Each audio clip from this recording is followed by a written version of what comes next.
Ассаламағалейкум, ағайын туыс, дос, жарандар.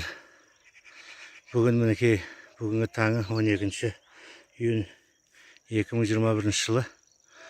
Сағат 8-ден 12-13 минут кеткен кезде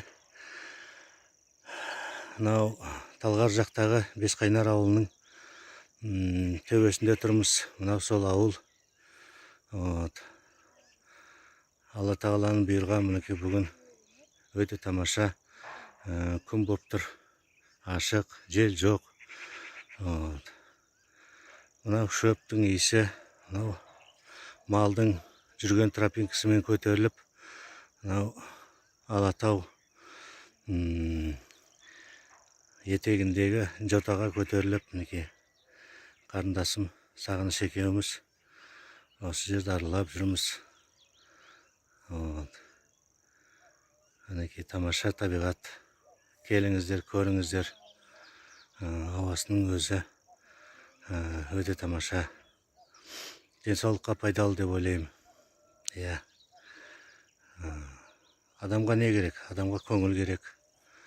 Естіп, әр күніміз күн шуақты болып осындай бақытты өмір сүруге нәсіп етсін. Алла разы болсын сіздерге. Жолдарыңыз болсын қашанға.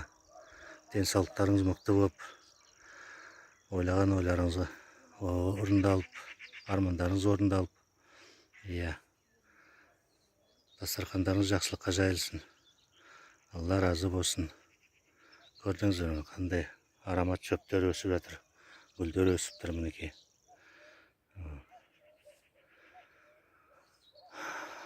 Бір демалғанның өзі тамаша ғой мынандай жерде. Мынау көкжиектің ар жағында тұрған Алматы. Тауға көтеріле береді екенсің. Менің машинам 1.4 Шкода Фабия. 2-3-2-3-пен көтерілді. 4 салу жоқ. Тамаша, тып-тыныш.